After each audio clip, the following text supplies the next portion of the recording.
Hello, welcome back to another video in this Canva editing mini-series. In this video I want to show you how you can customize these roundtable templates with your own images and how you can understand and make the most of the tools within Canva.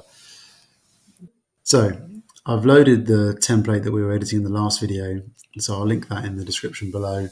If you missed the video showing you how to import these templates into your own account, then check out the video in the first series and I'll link that down below for you as well.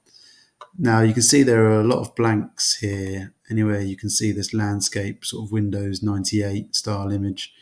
That is a placeholder for an image. So if we jump straight into it, I've loaded up this image that we were editing in the last video, and you'll see there are a lot of blanks here. Anywhere you can see this sort of landscape, this Windows 98 style image.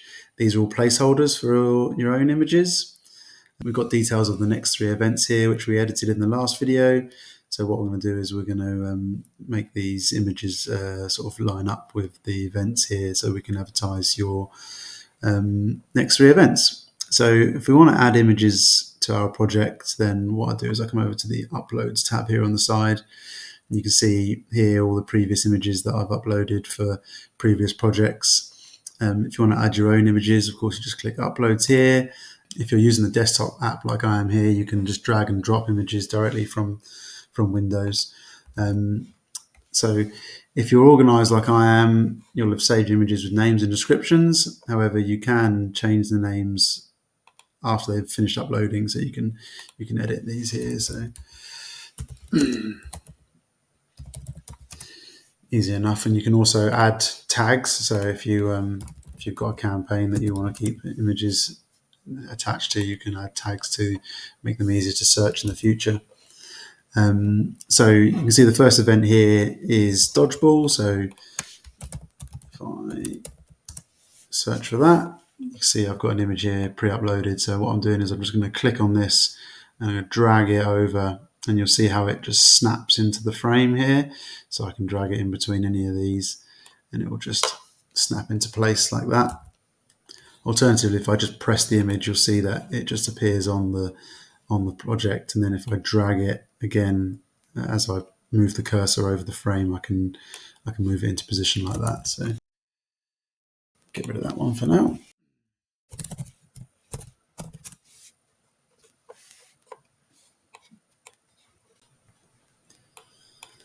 And we'll just add the third image, just like so. Then, of course, the last frame that we've got here is this one at the top. So what we'll do is we'll put in a group photo here.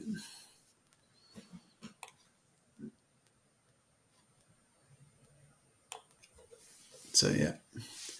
Now I covered this in the previous video, but you'll notice that this image is a lot darker than the others. So if I select it here, I click transparency, you see it brings up this slider bar here, and I can adjust the transparency of the image. It allows the background color to bleed through. Because we've got text overlaid on this image, if we kept it at full brightness, you'll see that the text sort of blends into the background. So if we bring it back down to that sort of 50% mark, see it just allows the text to sort of stand off the back of the image. Helpful little tip there.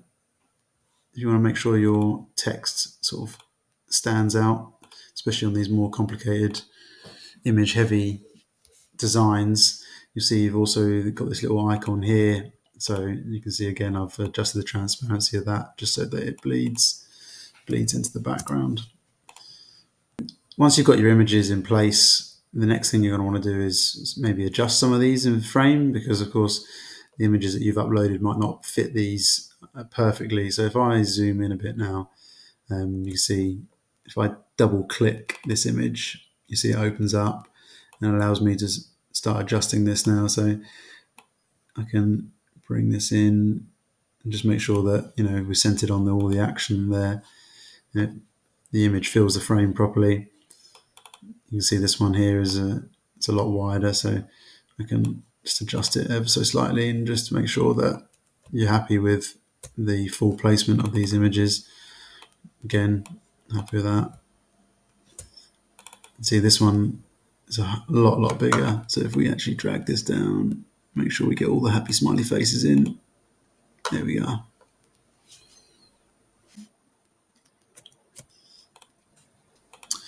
Now, of course, these Polaroid frames are deliberately jaunty on here, sort of give the image a bit of character. But if you wanted to adjust the jauntiness or the rotation, when I click the frames here, you'll notice that I get this little circular arrow icon.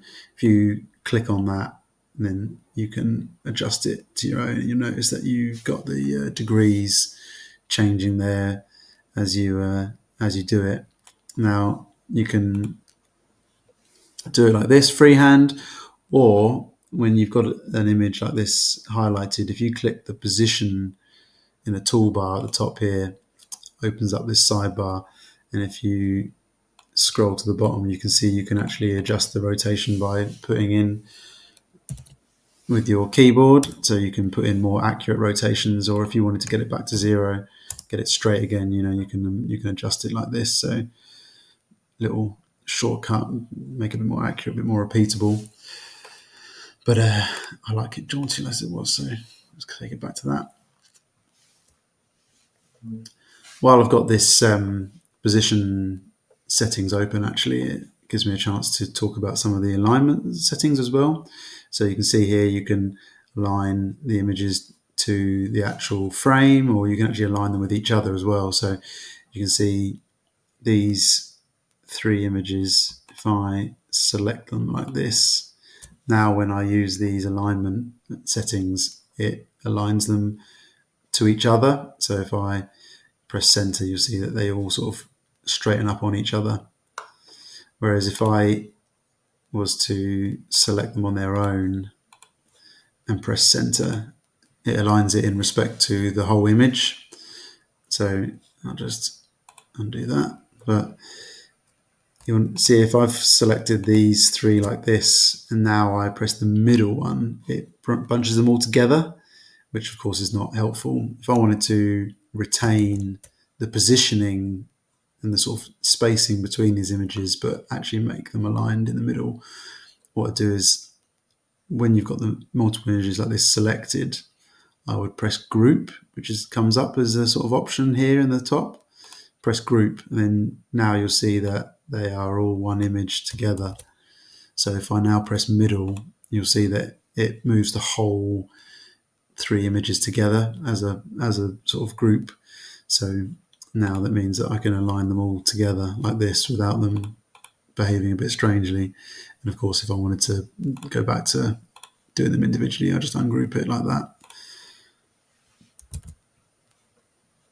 So you can see now that I've been playing with these Polaroid images that the little pins that were on top of these images have moved.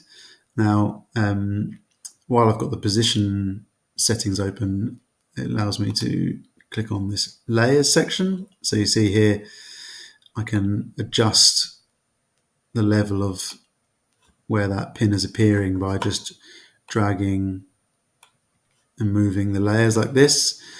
Now, this layers tab can be really helpful, especially when you've got small elements like this pin, for instance.